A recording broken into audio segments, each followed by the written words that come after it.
Hello and welcome to Unacademy, a one-stop destination for the English medium civil services aspirants. Welcome to the most comprehensive Hindu analysis on YouTube. So let's begin the discussion by first looking at the topics that we are going to discuss. From the Delhi edition of the Hindu, I have chosen 8 important articles and I'll be integrating a couple of PIB articles as well into this discussion. Apart from this, we will take up 2 additional PIB press releases so that we have a detailed coverage of yesterday's current affairs. The idea is to ensure that you don't have to go back and read the newspaper again. But before we start the discussion, I have a very important announcement for those of you who are preparing for 2027 and beyond. If you're looking for a structured guidance program to prepare for UPSC civil services, then Unacademy is launching the Elevate batch. The classes begin from 1st of July. This batch will give you access to all the live and recorded lectures by our top educators, along with the study material, the test series, and one on one mentorship. And this is the right time to enroll because Unacademy has the best offer going on as part of Shiksha Mahotsav. You are going to get the lowest price ever. Along with that, you also get double validity on your subscription with CSE Assure guarantee. So that is the triple treat being provided as part of Shiksha Mahotsav. Now, this subscription is available at just 16,999. And under double validity, let's say you avail a 6-month subscription, you get a 6-month subscription free. And the same for 9, 12, and 18-month subscription. And under CSE Assure, let's say for some reason you don't clear the exam despite your best efforts, then your next attempt is entirely on us. Of course, you have to fulfill some criterias. You would have to attend a certain minimum number of classes given the required number of tests. If you fulfill those criterias, the next attempt is entirely on us. So this offer ends tonight. So those of you interested to enroll, please grab the offer immediately and the link for enrolling is provided in the description box below. On the subscription page, you might see a different price, but to avail the offer, you have to enter the code IAS English. With this, let's get started and look at the first article. On page number 8, there's an article that focuses on India's shipbuilding ambitions.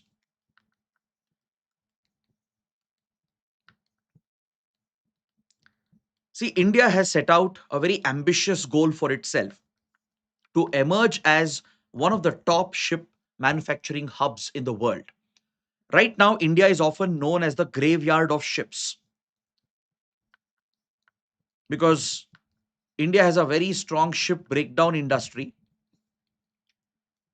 For example, if you look at the Alang shipyard in Gujarat, almost all the decommissioned ships across the world, they come to India to die, where they are decommissioned, broken down. And it's a very hazardous industry as well, contributing to significant pollution, environmental concerns, and even occupational hazard for the workers of the industry. Now, India wants to transition from this. Along with being a hub for ship breakdown, we want to emerge as a hub for ship repair and as well as ship building. Because ships are essentially the building blocks of today's global economy. Ships essentially signify your national power, your maritime power, your economic strength. In a globalized world, having such capabilities is extremely critical. You can't depend on foreign manufacturers and vendors to build the commercial vessels. As India focuses more on increasing its exports and sourcing key raw materials and precursors from across the world, having a strong shipbuilding industry is non negotiable for major powers. Right now, India falls behind the curve. When we compare with the major ship manufacturers, India is many, many steps behind. So, in this regard, recently there was one big development. In the month of April, the South Korean president was on an important visit to India. We have covered this topic, if you remember, in our previous sessions, during which several important MOUs and agreements were signed from the field of defense to culture to trade. etc. South Korea is indeed a key partner, even in the field of critical emerging technologies, semiconductor fabrication. It's a global leader in advanced technologies. South Korean brand names are household names in India. But one of the MOUs that was signed, it really stood out during this visit. Both countries have signed an MOU where South Korea would be assisting and helping India to emerge as a shipbuilding hub of the world. Because right now, South Korea is one of the leading ship manufacturers. It comes in at the second position with regard to the number of ships that are being built, with regard to the tonnage of these vessels that South Korea builds. It comes right behind China at the second position as a leading ship manufacturer. So South Korea has the technology, it has the expertise, it has the experience of scaling shipbuilding.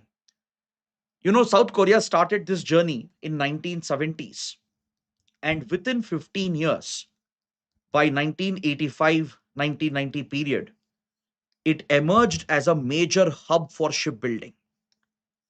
This is a remarkable success story of the South Korean industry, where the government provided a lot of support for its companies and its industrial conglomerates to establish the shipyards, to build indigenous capabilities, to create the manpower that was required. And in just 15, 20 years, South Korea became a major ship manufacturer by 1990s. That is the lesson India would like to inculcate. That is the experience that India would like to draw upon. And South Korea can be a reliable partner when it comes to shipbuilding. So when you look at today's shipbuilding industry, almost 90 to 95% of the shipbuilding market is dominated just by three countries. This can be a prelims question as well. China at the number one position, followed by South Korea and Japan. Essentially, the three East Asian powers, they are the leading shipbuilders of the world. China is many, many miles ahead of South Korea and Japan. Almost 51 to 52% of global shipbuilding market, the share is with China. In terms of the tonnage of the vessels, China builds around 33 million tons of ships. It brings out anywhere close to 1,000 plus vessels on an average per year. In some years, it has even touched 1,600, 1,700 vessels. This includes both commercial vessels and as well as naval warships. South Korea comes in at the second position, roughly producing somewhere between 250 to around 600 vessels. Then third comes Japan with a tonnage capacity of around 10 million. The other top nations include a few Western countries like Germany, France, Italy, United States, Netherlands. Then we have other Asian powers like Philippines, Vietnam. These countries are right there in the top 10, in the top 15. India is not even there in the top 15. India's global share in the shipbuilding market is less than 1%. If I'm not wrong, it's somewhere around 0.06%. That is the current share that we have. On an average, we build around 9 to 25 ships, including our naval warships and commercial vessels. Some years it is in single digits, and in the best years, we have touched around 20, 25 ships per year. Whereas China is producing 1,000 plus ships every year. Look at the massive difference. So, this is the problem statement that India is seeking to correct.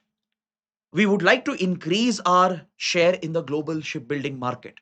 We would like to compete with the global giants and gradually improve our position into the top 15, then into the top 10, and eventually into the top 5. This is the grand ambition that the Modi government has laid down for India. And that is why the topic is extremely important for both prelims and mains. So, as of now, we are not even ranked in the top 15 shipbuilding nations. So, what is India trying to do? What initiatives has the government taken up? Because this is not just about the capital and technology. It requires a lot more than that. So India is tying up with key reliable partners like South Korea, Netherlands, Japan, even UAE. We are considering such an arrangement with Italy as well to bring in the technology and the expertise and the capital to drive foreign investments. And for that, India is preparing to reform the industry, to relax the regulations, to create a predictable legal framework, to offer the right policy incentives, and ensure that low cost capital and credit is made available to the industry. Because this can't be a government led enterprise. The government should just be an enabler and push the private sector to focus on this innovation.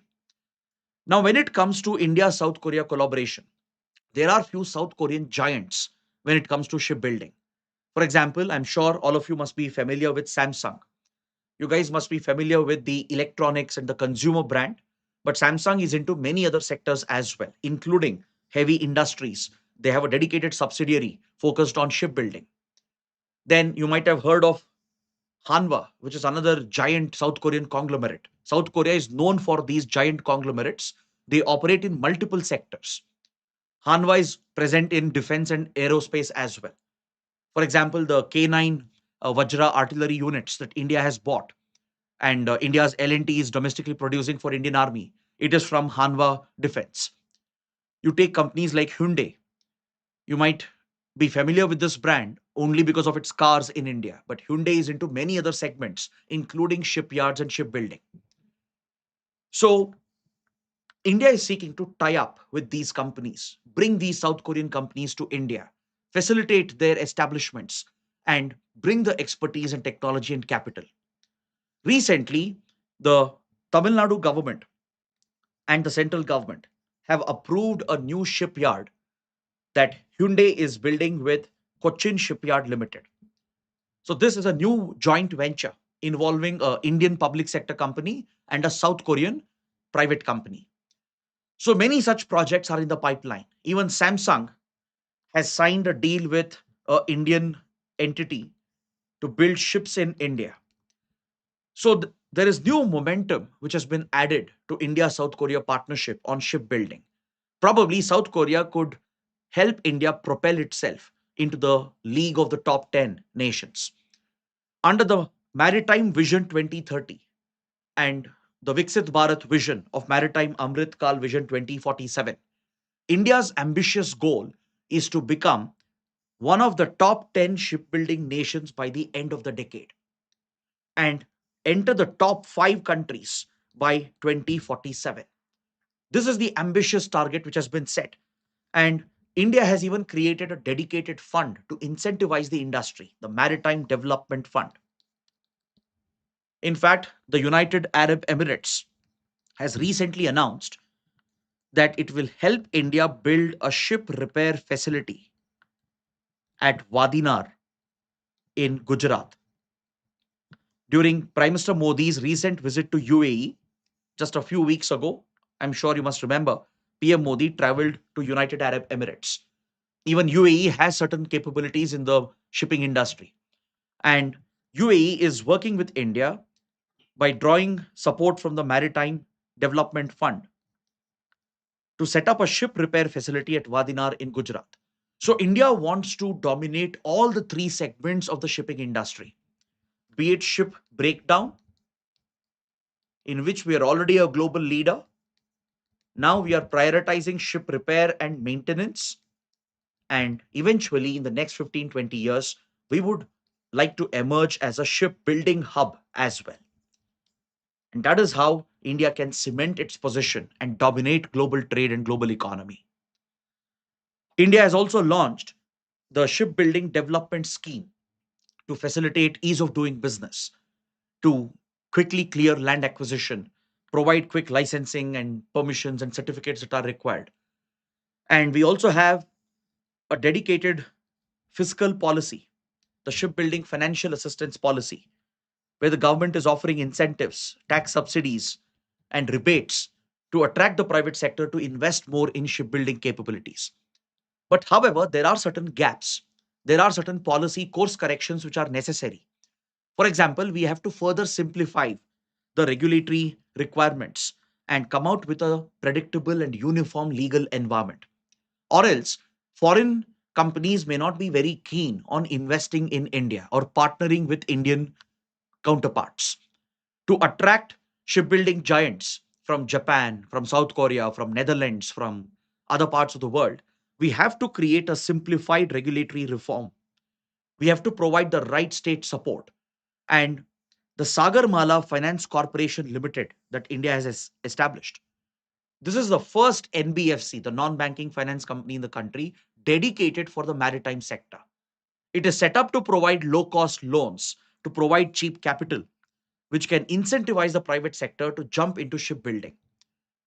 So, India has been making some right moves. We hope to raise a manpower which is capable of handling the expertise that is required for shipbuilding.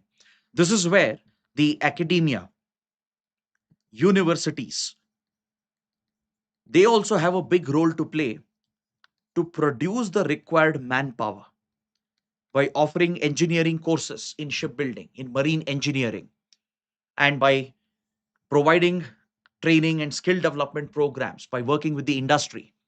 These measures are necessary for India to help achieve its ambitious target. So, based on what we have discussed, please take up this mains practice question. Given the role of ships in today's economy and given how they form the backbone of the globalized world, I think this topic is very, very crucial.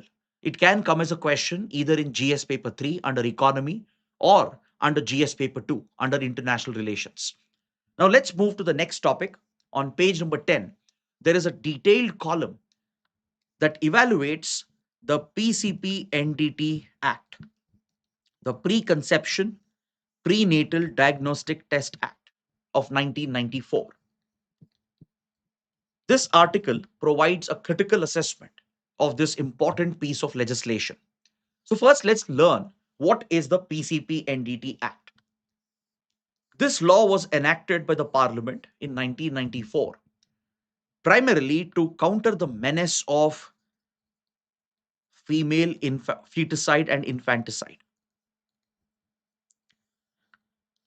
Because with the emergence of ultrasound technology in diagnostics, in medical diagnostics, especially in the 1980s period, we saw the widespread misuse of this technology, where in our patriarchal society, where there is a preference for the male child, conservative orthodox families, they started expressing a preference for a boy child.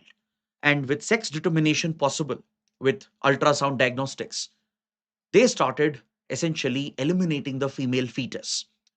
And this turned out into a major demographic disaster for India, raising serious ethical, legal concerns, calling for immediate, urgent legal intervention to prohibit the misuse of ultrasound scanning. In fact, India's child sex ratio in the late 80s and early 90s had dropped to alarming levels, a clear indicator that female feticide was rampantly being used across the country, especially in certain states like Haryana, for example, and in several other parts of the country. So, to tackle the abortion of the female fetus based on sex determination through ultrasound technology, this law was introduced to bring in very stringent regulation of ultrasound sonography and diagnostics. Today, every hospital, every clinic, every diagnostic center which has an ultrasound facility, they have to be mandatorily registered and they have to comply with all the norms and regulations prescribed under the law. There are very strict monitoring mechanisms. These ultrasound machines themselves are very, very strictly regulated by the government. And any violation, even a minor violation, can invite very strict penalties, including the possibility of jail on the hospital management and the doctors who might be responsible. So these clinics and centers, they not only have to register and acquire the required permissions and certificates,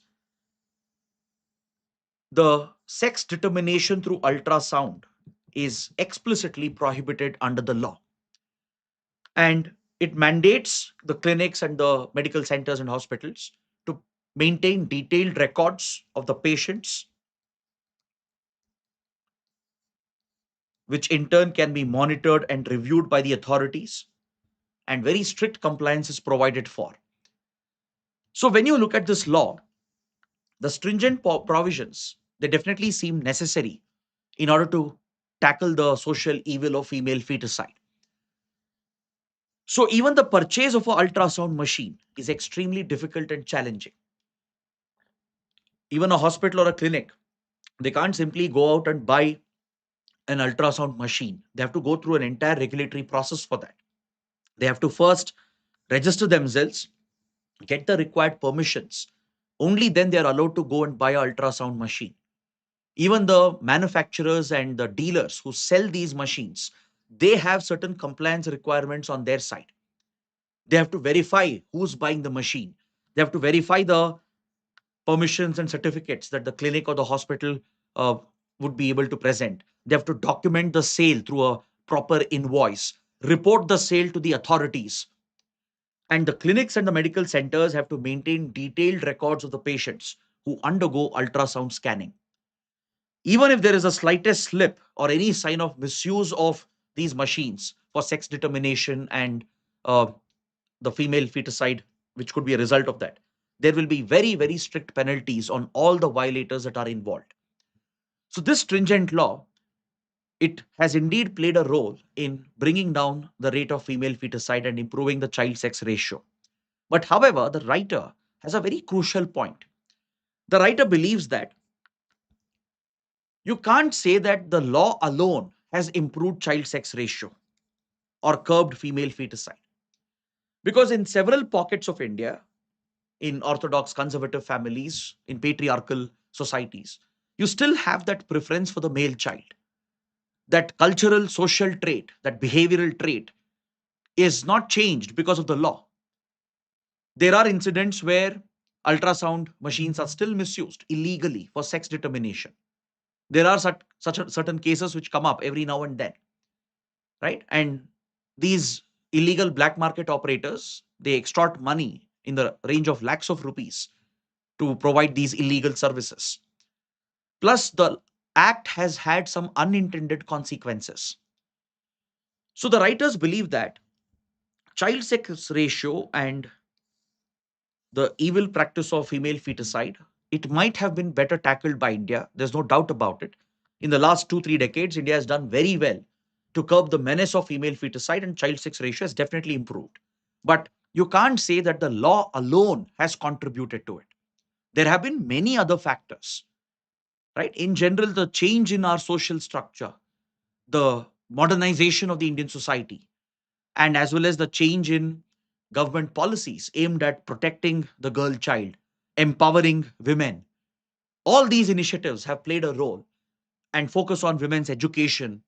All these factors have been equally responsible, along with the PCPNDT Act, to counter sex determination and female feticide. But one thing is very certain, this law has had certain unintended consequences. That's why the writers believe that the time has come to review and update this law. Now, what are the unintended consequences? What are these side effects that the writers are pointing out? See, one major concern is that because of the ban on sex determination and the criminalization of female feticide, the mindset of people has not changed, as I said, especially in patriarchal societies and families. That preference for male child, that obsession with a male child has always remained. So, what families are doing right now, they are having more children, increasing the fertility rate. Let's say the first child is a girl, right? These conservative, orthodox, patriarchal families, they push the woman to have more children until and unless they have a boy child, resulting in rising fertility rates. And now what happens? Since this tendency might be prevalent primarily in rural areas, right? But it can be present in urban areas as well. But primarily it is seen in rural belts. The challenge here is that the family will now not be able to financially afford to look after all the children equally, right? They won't be able to invest on their education, their nutrition, their health. So there is a clear trend where the female child is often ignored and the male child who might be born later gets all the preference. So this is widening the gender disparity. It is essentially leaving behind the girl child. The life of the girl child might have been saved by the law, but overall, if you look at the investment in education, nutrition, healthcare, and eventually the opportunities available to the girl child, a clear disparity has emerged because these families tend to have more children unless and until they have a boy child, and they neglect the girl child quite often. And this is very commonly seen in several patriarchal families. And that remains a serious concern. Look at the child mortality rate. It has been 25% higher when there is a firstborn girl compared to a firstborn boy. Meaning the boy child gets all the privilege and the treatment in the family, whereas the girl child, the firstborn girl child, is often neglected because the family would have gone on to have more kids until they have a boy child, focusing their entire investments on the boy child, neglecting the girl, resulting in increasing child mortality rate amongst firstborn girls. And you see this gender gap throughout the life of that girl child, from education to nutrition to health to marriage to every single stage of her life. And this has been an unintended consequence. Then, as the disparities widen, as the gender gap increases, this will turn into several other social problems, right from the possibility of seeking dowry to imposing the family's restrictions or social restrictions on the woman, restricting their bodily autonomy, their reproductive autonomy. So these consequences have not been addressed under the law. They have been unintended consequences. The other big unintended consequence is that the usage of ultrasound diagnostics for other valid medical conditions has become completely restricted. Since the law has very strict provisions, strict monitoring, and very stringent punishments, it has had a chilling effect on the medical industry. So, since the regulations are very tight when it comes to using ultrasound diagnostics, it is not being used for detecting other important diseases, particularly cancer, especially breast cancer, for example, can be easily picked up in initial stages with the ultrasound scan. But since ultrasound scan has almost become like a taboo, right? And it's not easy to provide for door to door portable ultrasound scanning, especially in remote areas. It becomes a big challenge because ultrasound machines, according to PCPNDT Act, it has to be physically present only in the registered clinic or the hospital. It can't be taken out. Today, you have portable ultrasound machines that are available. You can carry it. You can set up mobile cams, reach out to remote villages, go door to door, and provide these cancer diagnostic services, help in early detection of cancer and save lives. But it's not possible because the law does not allow the usage of portable ultrasound scanners. It strictly regulates it. And ultrasound machines have to be present physically only in that clinic or hospital where it is registered and permitted. So, this restriction is limiting the usage of ultrasound diagnostics, which could be very useful as a diagnostic tool to detect many diseases in the early stage and save precious lives. That is why the writers believe that this law has to go through an amendment. It has to evolve, it has to address these unintended consequences. So, based on what we discussed, please take up this mains practice question. The PCP NDT Act definitely helped in improving child sex ratio and combating female feticide. But, however, the unintended consequences is something that has been a matter of concern. So, how can you address that? How can we relax the regulations? How can we permit the portable ultrasound machines for cancer diagnosis, for example? Right? That is something you need to address in this particular question. Now, moving on, we have an editorial on page number 8 related to the recent industrial and man made disasters that have occurred in the country. In a span of 2 3 weeks, we have had back to back incidents. For example, you might remember the hotel fire in Delhi's Malviya Nagar, where several foreign nationals were killed. Then recently, the deadly incident in Tamil Nadu, a gas leak where ammonia gas leaked out in a seafood plant, killing several workers. Or the collapse of a warehouse in West Bengal, or the deadly coaching center fire in Lucknow. Look at the number of incidents in a span of hardly 2 3 weeks. Multiple such incidents have occurred, and many precious lives have been lost. These tragedies are essentially man made disasters, right? It is largely a result of negligence, failure with regard to compliance of safety norms and building bylaws, the poor implementation with regard to building bylaws and building standards. Most buildings in the country, they may not follow the fire safety restrictions, right? They may not follow the structural requirements. And the local bodies that are responsible to enforce these regulations and to inspect such facilities, they are failing at their task when it comes to enforcement. So this is the main concern being flagged in this editorial. It even points towards rampant corruption at the local level, involving local officials of the local bodies who are supposed to enforce these regulations of fire safety norms, building standards.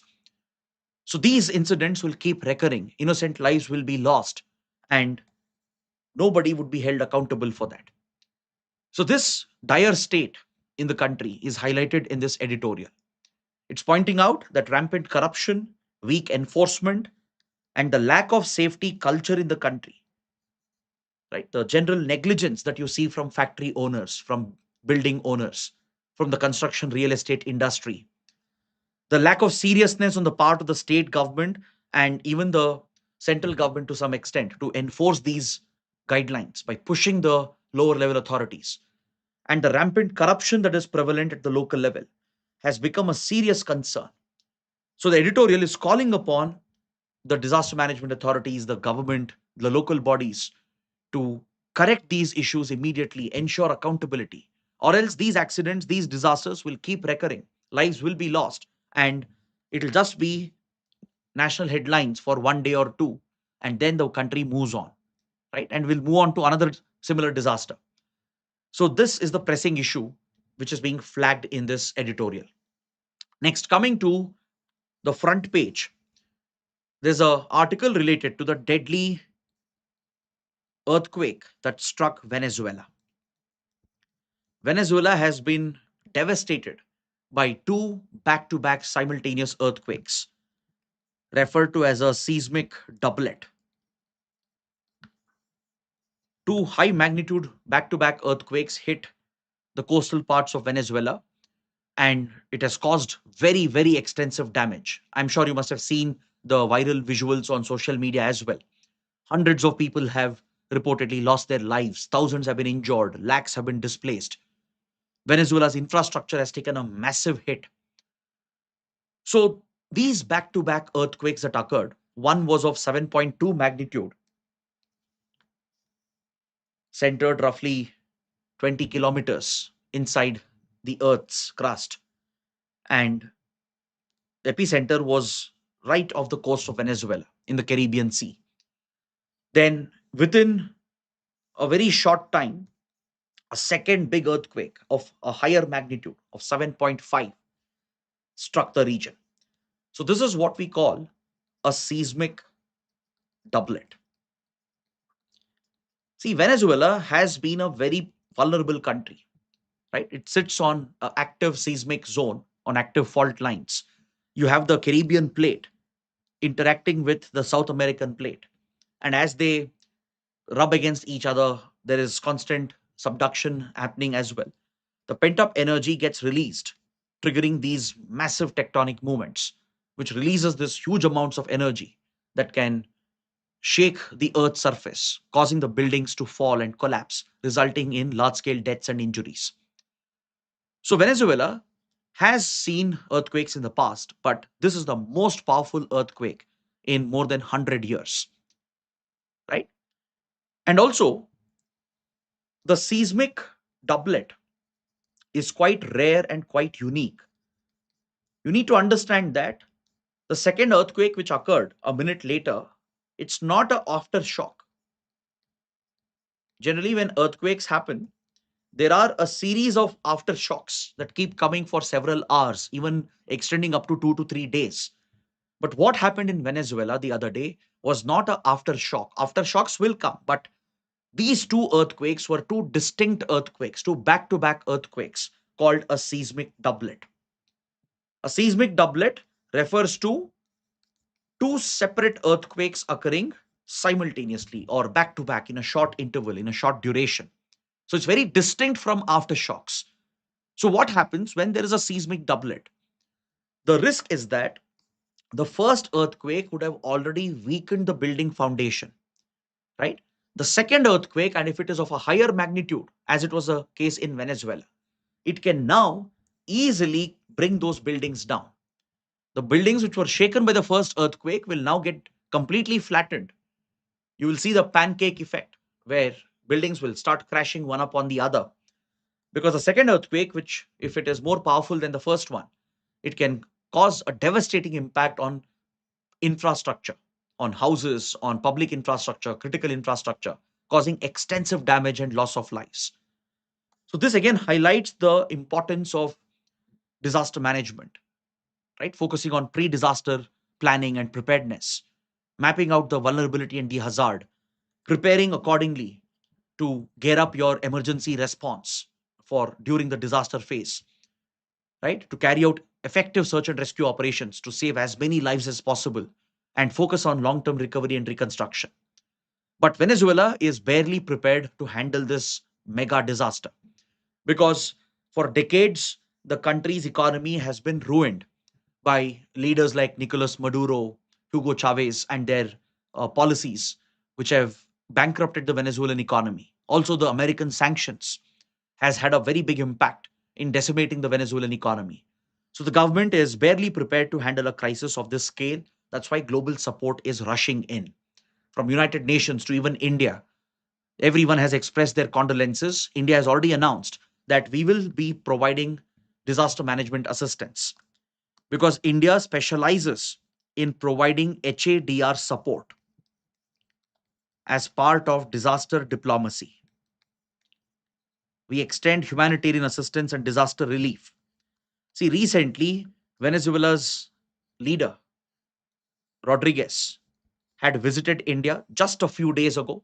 We had signed important deals, including in the field of oil supplies, as Venezuela is known to have the world's largest oil reserves. And at the same time, this earthquake reminds us how India can play a positive role as a responder, as a first responder to help these countries in their time of need. So, this could also help India to play a humanitarian role in South America and even extend our influence in the region.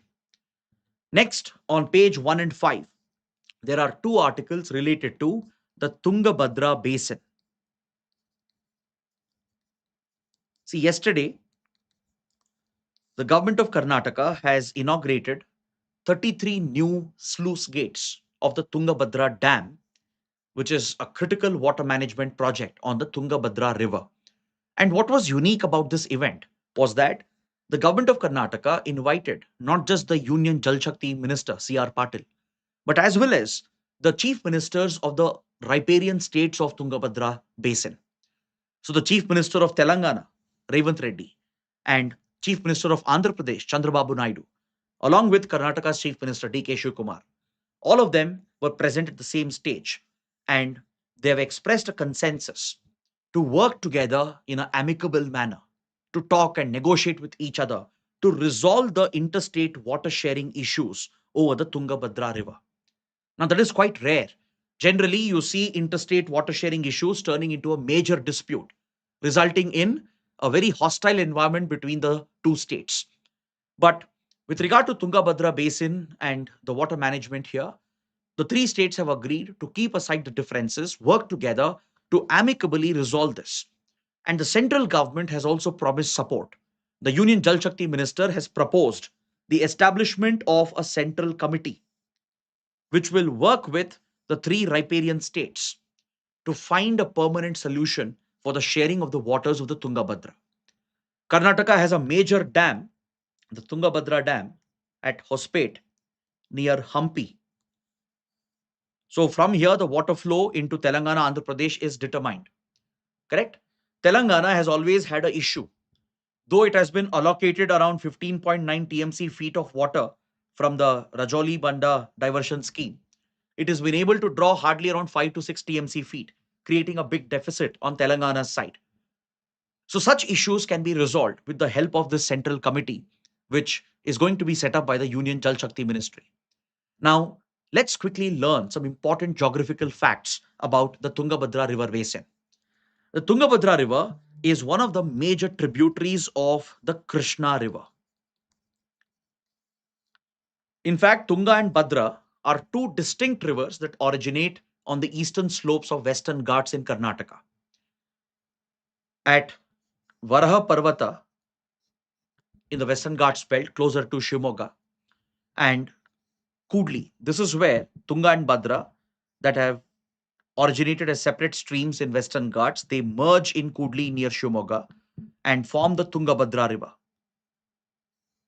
And near Hampi at Hospet, you have the Tungabhadra Dam, after which the river flows into Telangana and it merges with the Krishna River at Sangamalleshwaram in the Alampur region of Telangana. And from here, it flows towards coastal Andhra Pradesh and eventually the Krishna, as you know, drains into the Bay of Bengal. So these are the three riparian states. Karnataka being the upstream state where the Tungabhadra River originates, where Tunga and Bhadra, they merge at Kudli. And then Tungabhadra merges with Krishna in Telangana, flowing further into Andhra Pradesh and then draining into Bay of Bengal. So remember the course of this river and the key facts that we have discussed. Now let's move to the prelim section. We have three small articles, but important articles, and then we'll look at the PIB section as well. On the front page of the Delhi edition of the Hindu, we see this spectacular image of NETRA, a key force multiplier for the Indian Air Force. This is a indigenously developed AEWACS system, airborne early warning and control system. Not the aircraft. Don't think the aircraft is indigenously built. This aircraft is the Embraer from Brazil, which is popularly used as private jets. So India has bought the Embraer jet from Brazil, but if you see the radars and the communication systems that are mounted on top of it, this is completely indigenous, built entirely in India. So these systems provide you a mobile command control station in the air to track airborne, seaborne targets, and it enables a network centric environment. The reason why Netra AWOC is in the news is because it has received the final operational clearance. Understood? So let's look at the key features of Netra and its brief history. It can be an important topic for prelims. As you know, UPSC tends to ask security defense questions in prelims. So there is a related press release from the Ministry of Defense on PIB and a detailed article on the Hindu as well. So using this, let's understand Netra AWOCS. See, in today's warfare, network-centric warfare has become the norm, where all systems and command centers are interconnected, from a fighter jet to a command station to the local military commands and bases and the headquarters. Everything will be interconnected in a seamless manner through secure encrypted communication links. And in a network centric warfare environment, a system like AWACS can act as a force multiplier. So, NETRA AWACS, it comprises of advanced radar and communication equipment. It has the indigenously built ASA radar, the active electronically scanned array, along with the IFF system to identify friend or foe. So the SR radar will scan the airspace around it in a range of roughly 300 kilometers. It will pick out every aircraft in the vicinity, and it can distinguish them whether it's a friendly aircraft or a foe or an enemy aircraft. And it provides that situational awareness, right? And this is what will help the commanders and the frontline warriors to take decisions in real time in the battlefield. India actually deployed NETRA AWACS very, very effectively during Balkot airstrikes and as well as during Operation Sindoor. We also have the Falcon AWACS that we have procured from Israel, whereas NETRA is the indigenous version built in India by the Bengaluru based Center for Airborne Systems. Clear? In fact, India's AWAC project started back in 1980s itself. But unfortunately, in 1999, one of the AWAC plane, which was still under development, it crashed tragically in Tamil Nadu, killing all the personnel on board. So this created a big deterrent, and India had shelved the program temporarily. It was restarted only after the Kargil war, after India focused on security, defense reforms, and modernization. And now the program has become a big success. NETRA received its initial operational clearance in 2015, and by 2017, it was already inducted into the Indian Air Force. It has seen two major operational deployments during Op Sindoor and as well as during Balkot airstrikes.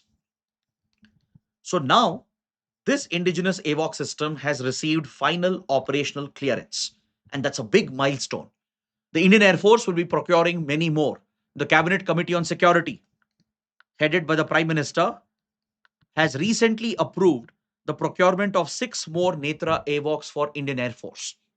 It can not only track all the airborne targets, it can even keep an eye on the maritime targets as well. Next, on page 14, we have an article related to Air Suvidha 2.0 portal and a related press release by the Ministry of Civil Aviation. So Air Suvidha is a online portal that was developed during COVID-19 pandemic. If any of you traveled abroad during the pandemic period, I'm sure you would have used the Air Suvidha portal. This portal is essentially to enable the travelers who are entering India. It is mandatory to fill the portal. You have to basically fill an online form declaring some basic details. From which country are you coming from?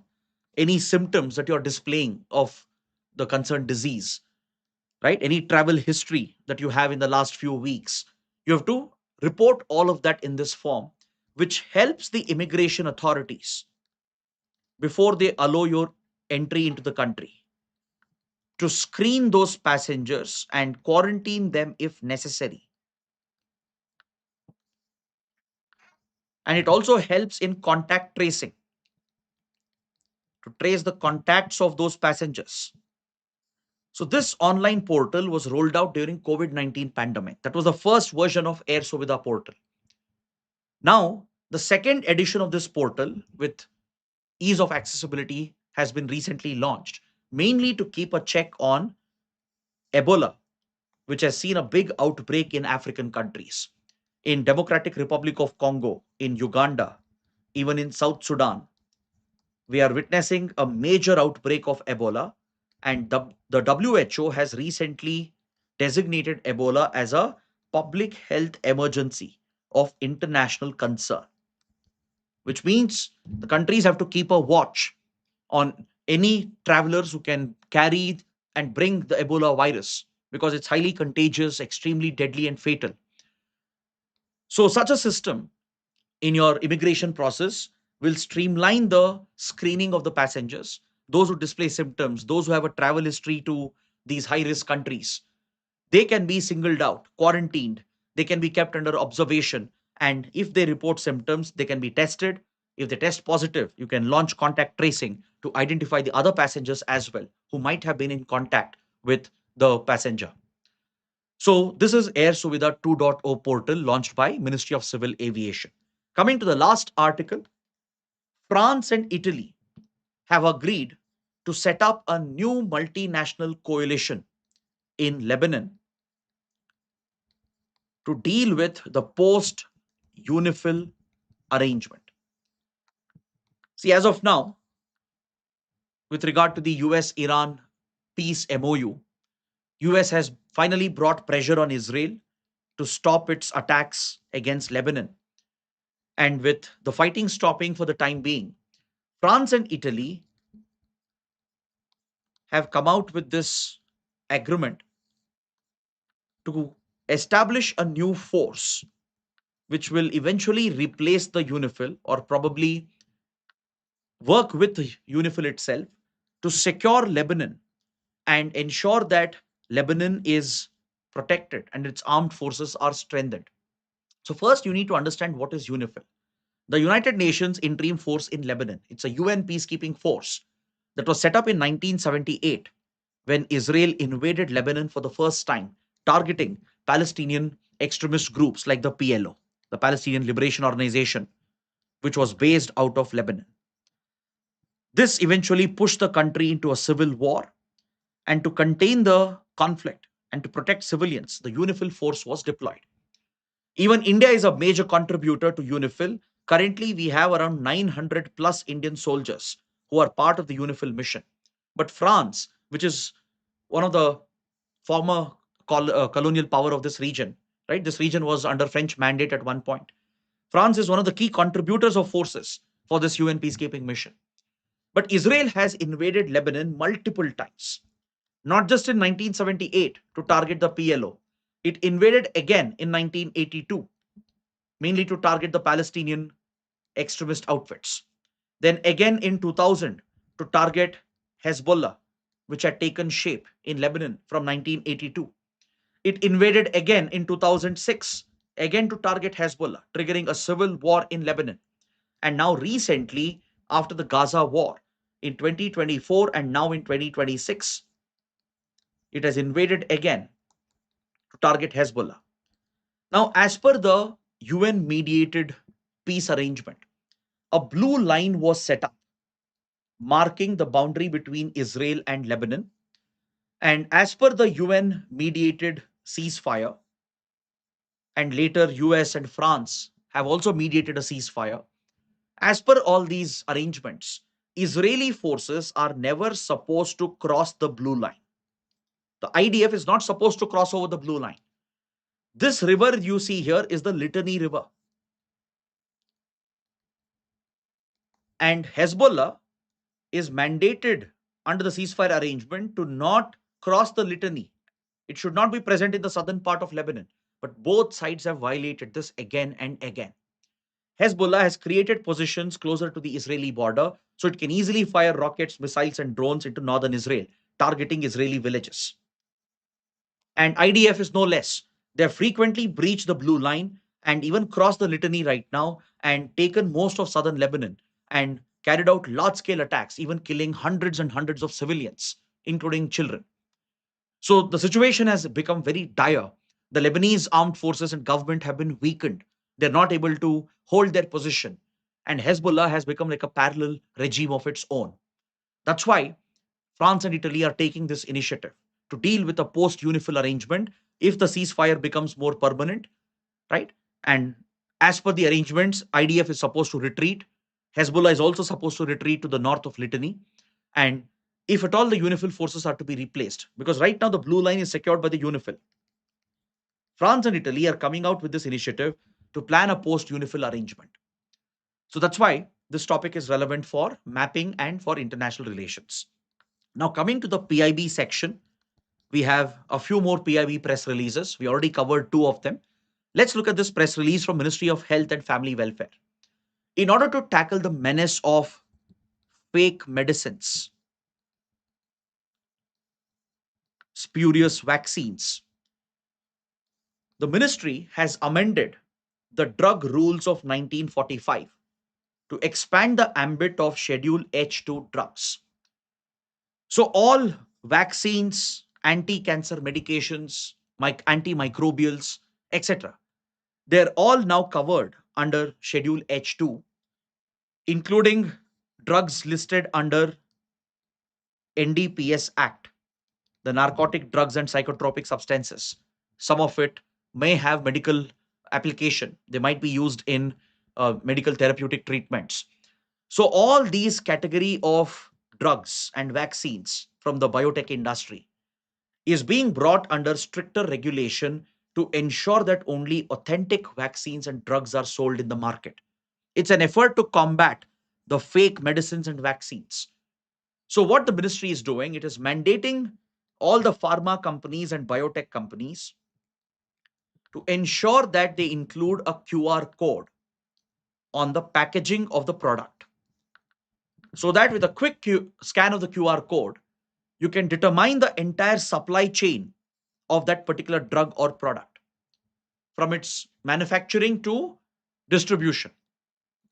So, this packaging standard is now being made mandatory, and the pharma companies have to include a QR code on the package itself, so that the entire supply chain can be traced and it can establish the authenticity of the drug, and it can help combat fake medicines.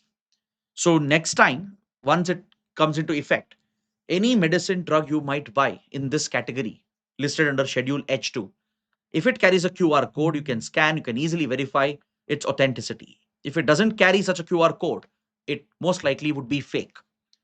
Next, a press release from Ministry of Heavy Industries. See, last year, the government launched one of the most important schemes, the scheme for promoting manufacturing of sintered rare earth permanent magnet, or REMP scheme. Rare earth permanent magnets, they have a critical application in multiple industries.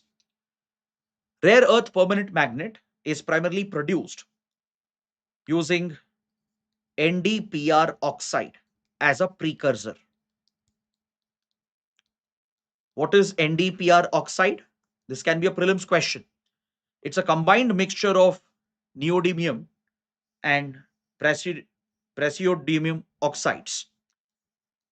It's a precursor used to manufacture rare earth permanent magnets. They are used in motors that power your electric vehicles, wind turbines. It is also used in space, aerospace, and defense industries as well. So, rare earth permanent magnets are a critical material and a critical technology. Right now, China has a near monopoly on rare earth permanent magnets. Recently, it has placed export controls over them as part of its rivalry with the US. It has restricted the export of rare earth permanent magnets, and this hit Indian industry. Indian auto industry and other key industries were hit because of China's export restrictions on rare earth permanent magnets. So India has decided to end this dependency, to become self-reliant. And for that, we need to focus on domestic manufacturing. So that's why India launched the scheme in November 2025, approved by the Union Cabinet, with a financial outlay of 7,280 crores. The idea is to incentivize private companies and as well as foreign companies to invest in India and set up domestic manufacturing of NdPr oxide, which is the primary precursor needed to produce rare earth permanent magnets. So the government had floated a global tender. Now the Ministry of Heavy Industries has extended the deadline. That's the development. But this helps you understand the REMP scheme. So on this note, I bring the analysis to an end. I hope it was an interesting and useful discussion. If you benefited, do let me know in the comments. Press the like button. And don't forget to subscribe to our channel. Thanks for watching.